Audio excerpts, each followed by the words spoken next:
6 मई 2008 नीरज ग्रोवर, जो कि Indian television industry के एक जाने माने एग्जीक्यूटिव प्रोड्यूसर थे, वो सडनली गायब हो जाते हैं, जस्ट वैनिस्ड।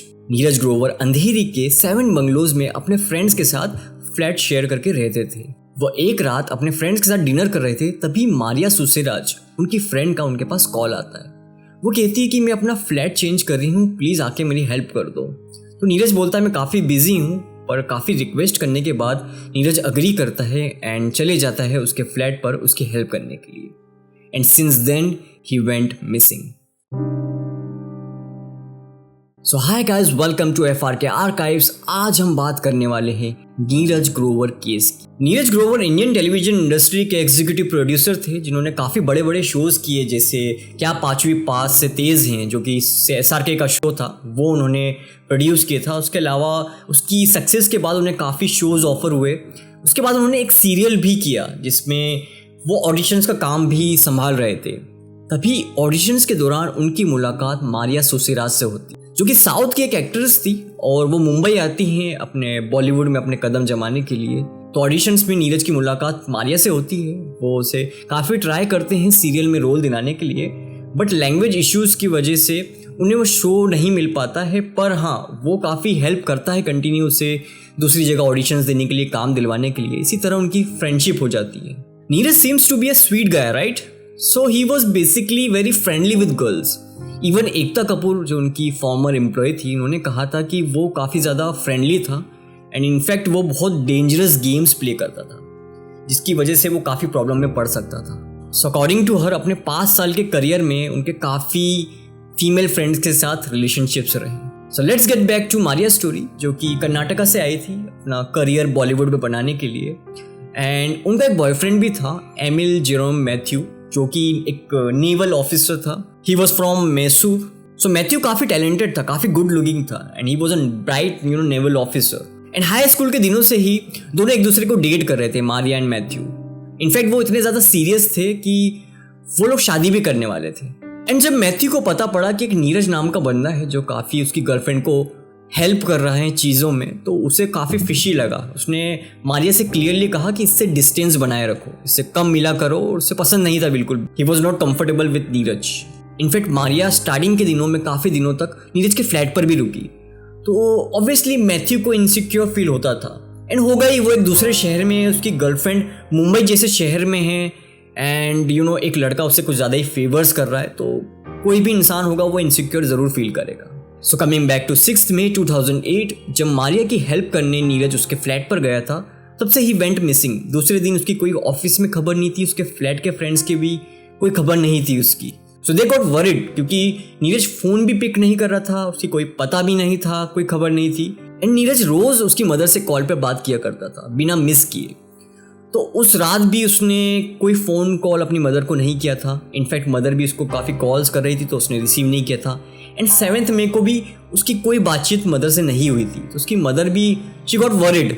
उनकी मदर ने उनके कजिन्स को फ़ोन किया, उसके फ्रेंड्स को फ़ोन किया, तो they also told the same thing कि वो भी नीरज को कॉन्टेक्ट करने की कोशिश कर रहे हैं, बट उसकी कोई खबर नहीं है। तो उनकी मदर के अकॉर्डिंग उन्होंने करीब 130 कॉल्स नीरज को किए थे, जिसमें से 129 calls were ignored, not answered. But एक कॉल था जो 7 में शाम में 4 बजे के आसपास पिक किया गया था। तो जब उनकी मदर ने hello Gini are you there कहा, गिनी बेसिकली नीरज का घर का नाम था, तो Ginny are you there, where are you, तो सामने से कोई जवाब नहीं आ रहा था। बस थोड़ी थोड़ी मर्मरिंग की आवाज़ आ रही थी कि कोई आपस में बात कर रहे हैं दो लोग। तो थोड़े टाइम तक शी ट्राइड कि कोई रिस्पॉन्स आए, हेलो गिनी, बट वहाँ से कोई रिस्पॉन्स नहीं आया और थोड़ी देर बाद कॉल कट कर दिया गया, जिससे शी गॉट वरिड कि उनका बेटा किसी मुसीबत में है। सो नीरज के मदर फादर फ़ौरन मुंबई आते हैं, उसके फ्लैट पर जाते हैं, उनके फ्रेंड से मिलते हैं। तो वो लोग भी सेम स्टोरी बताते हैं कि उनका कोई भी टच नहीं हो पा रहा है नीरज से, कोई कॉल्स नहीं हो पा रहे हैं या फिर कोई पता नहीं है कि वो कहाँ हैं। तो वो लोग बिना देर किए पुलिस स्टेशन जाते हैं अपने बेटे की मिसिंग कंप्लेंट रजिस्टर करने के लिए। जब नीरज के फ्रेंड से पूछा जाता है कि लास्ट टाइम नीरज कब था तुम्हारे साथ, तो वो लोग बताते हैं कि उसी रात 6 मई को वो लोग डिनर कर रहे थे। पर हाँ, तभी रात को मारिया, उसकी फ्रेंड का कॉल आया था एंड वो उससे मिलने के लिए उस रात चला गया था अराउंड 9:30-10 PM। एंड तब से वो मिसिंग है। तो पुलिस मारिया के अपार्टमेंट जाती है, उसके फ्लैट पर जाती है, डोर नॉक करती है, मारिया डोर ओपन करती है। पुलिस अंदर जाती है, इनसे पूछताछ करती है कि नीरज के बारे में तुम्हें कुछ खबर है। तो वो कहती है no, actually she is also trying to reach out to him. तो वो पुलिस क्वेश्चंस करती कि रात को वो तुम्हारे पास आया था अकॉर्डिंग टू हिज फ्रेंड्स। तो वो कहती यस, वो रात को मेरे पास आया था एंड उसने काफ़ी हेल्प की उसका घर सेटअप करने के लिए। एंड रात को उन लोगों ने खाना ऑर्डर करके साथ में भी खाया, बट 12 बजे उसके फ्रेंड्स का काफ़ी कॉल आ रहा था उसके पास, तो वो 12 बजे उसके फ्लैट से निकल गया। पर हाँ, एक चीज़ थी जो काफ़ी अनकॉमन थी कि नीरज का फ़ोन मारिया के पास था। तो अकॉर्डिंग टू हर वो कहती है कि एक्चुअली नीरज उस रात उसका फ़ोन वहीं भूल गया था। तो पुलिस को ये काफ़ी वियर्ड लगा कि एक एग्जीक्यूटिव प्रोड्यूसर्स जिसके पास इतने कॉल्स आते हैं फ्रेंड्स के, कलीग्स के, वर्क के, वो अपना फ़ोन वहाँ भूल गया और वापस लेने भी नहीं आया। इनफैक्ट उसने मारिया को कॉल भी नहीं किया कि मेरा फ़ोन रह गया है, मुझे दे दो या फिर मैं आ रहा हूँ। तो उसने उसे रीच आउट भी नहीं किया, वो भी 2 दिन तक। How is that possible? Maria से पूछताछ करने पर पुलिस की नज़र पड़ती है मारिया पर, उसके चेस्ट पर, उसके आर्म्स पर बाइट मार्क्स थे। तो वो पूछते हैं कि ये बाइट मार्क्स किसके हैं। तो वो कहती है एक्चुअली उसका फियांसे उस रात आया था एंड दे गॉट वाइल्ड, क्योंकि वो काफ़ी टाइम बाद उससे मिलने आया था, तो रोमांस में वो काफ़ी ज़्यादा वाइल्ड हो गए थे। तो ये सब उसके निशान हैं। तो पुलिस मारिया की बिल्डिंग के वॉचमैन से पूछताछ करती है। तो वो बताता है कि हाँ, नीरज सर रात में आए थे 10 बजे के करीब एंड वो उनके फ्लैट पर गए थे, पर हाँ, वो रिटर्न वापस वहाँ से नहीं आए। इनफैक्ट अगली सुबह 7:30 बजे एक आदमी आया था जिसने रजिस्टर में एंट्री करने से भी मना कर दिया एंड वो डायरेक्ट मारिया के फ्लैट पर चला गया। तो उसे ये काफ़ी अनयूजुअल लगा, बट थोड़े कुछ 11-12 के करीब मारिया मैम वापस आई एंड कार्स की डिग्गी में कुछ सामान लोड कर रही थी, पॉलीथीन बैग जो कुछ सामान था वो लोड कर रही थी।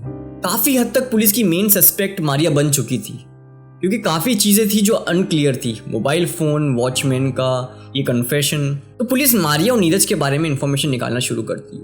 तो उन्हें पता चलता है कि दे वर मोर देन जस्ट फ्रेंड्स। तो पुलिस मारिया को रोज पुलिस स्टेशन बुलाना शुरू करती है, रोज उससे पूछताछ करती है, रोज अलग अलग क्वेश्चंस करके ये सिलसिला कंटिन्यू करती है। तो मारिया भी रोज सेम आंसर्स कर करके रोज पुलिस स्टेशन जाके फ्रस्ट्रेट हो चुकी थी। तो एक दिन वो एक कन्फेशन में गलती कर देती है।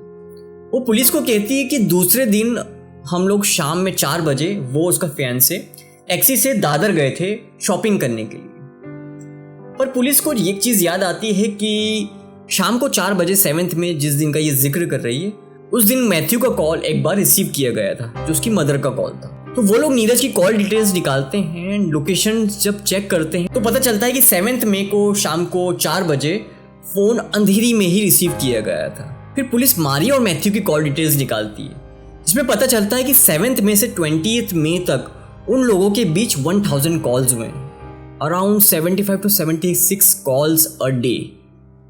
इतनी क्या बात करनी, इतनी क्या ज़रूरी बात है जो ये लोग 15 दिन में इतने ज़्यादा एक दूसरे को कॉल्स कर रहे हैं। फिर एक दिन जब मारिया से पूछताछ की जा रही थी उसके फ्लैट पर, तो एक इंस्पेक्टर उससे पूछताछ कर रहा था एंड दूसरा इंस्पेक्टर सडनली आकर मारिया से कहता है कि तुम दूसरे दिन दादर गई थी, तुमने कहा था शाम को 4 बजे, और शाम को 4 बजे तो नीरज का कॉल पिक किया गया था। तो वो कहती है कि हाँ, एक्चुअली में शायद उससे गलती से फ़ोन पिक हो गया होगा एंड वो लेट हो गए थे उस दिन जाने में, बिकॉज वो उसकी फ्रेंड के पास गई थी कार लेने के लिए, जिससे कार में वो और मैथ्यू दोनों शॉपिंग करने चले जाएं। फिर पुलिस नेक्स्ट डे उससे क्वेश्चंस करती कि तुमने कार किससे ली थी। तो वो कहती नहीं, एक्चुअली मैं भूल गई हूँ, आई थिंक मैथ्यू ने उसके फ्रेंड से कार बोरो की थी। पुलिस मारिया से कहती तुमने तो कहा था तुम उस दिन टैक्सी से गई थी। तो वो कहती नहीं, एक्चुअली इतनी ज़्यादा कन्फ्यूज़, वो अपनी स्टेटमेंट्स इतनी ज़्यादा बदल रही थी कि पुलिस समझ नहीं पा रही थी कि वो एक्चुअल ट्रुथ क्या है। एंड जब पुलिस मैथ्यू के उस फ्रेंड को कॉल करती है तो वो मना कर देता है कि नहीं, एक्चुअली वो मुझसे कार मांग रहे थे, बट मैंने किसी रीज़न से नहीं दी थी। पुलिस मारिया से पूछती है कि फिर तुमने कार किससे ली थी। तो वो कहती है एक्चुअली मैंने वो कार मेरे फ्रेंड किरण से ली थी।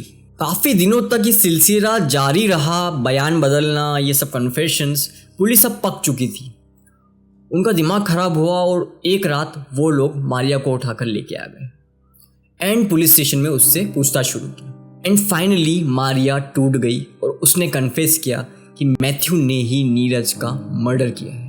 अकॉर्डिंग टू हर कन्फेशन, 6 मई 2008 जब नीरज उसकी हेल्प करने आया था तभी मैथ्यू का कॉल आया था। वो दोनों बात कर रहे थे एंड बैकग्राउंड में हल्की सी नीरज की आवाज़ मैथ्यू ने सुन ली थी। तो वो उसे कन्फ्रंट करता है कि नीरज यहाँ क्या कर रहा है इतनी रात को। तो वो कहती कि वो मेरी हेल्प करने आया है, मुझे फ्लैट में शिफ्ट करने के लिए, सामान जमाने के लिए। वो बहुत गुस्से में आ जाता है कि फटाफट इसे अपने फ्लैट से निकालो, ये रात में यहाँ नहीं रुकना चाहिए। तो वो कहती कि तुम फिक्र मत करो, मैं इसे काम निपटा के भेज दूंगी। वो कहता है कि नहीं, तुम इसे अभी निकालो। रात निकल जाती है एंड सुबह 7:30 बजे डोर बेल रिंग होती है। मारिया नींद से उठती है। जैसे ही मारिया नींद में डोर ओपन करती है वो सामने मैथ्यू को खड़ा देखती है। मैथ्यू को देखते ही उसका चेहरा लाल पड़ जाता है, उसकी नींद उड़ जाती है, उसके होश उड़ जाते हैं। मैथ्यू उसे साइड में धक्का देता है, सीधा बेडरूम में जाता है। देखता है कि वहाँ नीरज सो रहा है। मैथ्यू के वहाँ आते ही नीरज की भी नींद खुल जाती है। वो उठता है और मैथ्यू से आर्ग्यू करने लगता है। दोनों में काफ़ी आर्ग्यू होती है। दोनों एक दूसरे को गाली गलौज देने लग जाते हैं, हाथापाई शुरू हो जाती है। तभी मैथ्यू की नज़र एक नाइफ पर पड़ती है जो कि किचन के बाहर रखा हुआ था। किचन में जाता है, नाइफ उठाता है और वो नाइफ 2 से 3 बार नीरज के पेट में घुसा देता है। वह इतने वार करता है जब तक वो मर नहीं जाता, वो रुकता नहीं है। मारिया और मैथ्यू के कपड़े पूरे खून से लदे हुए थे।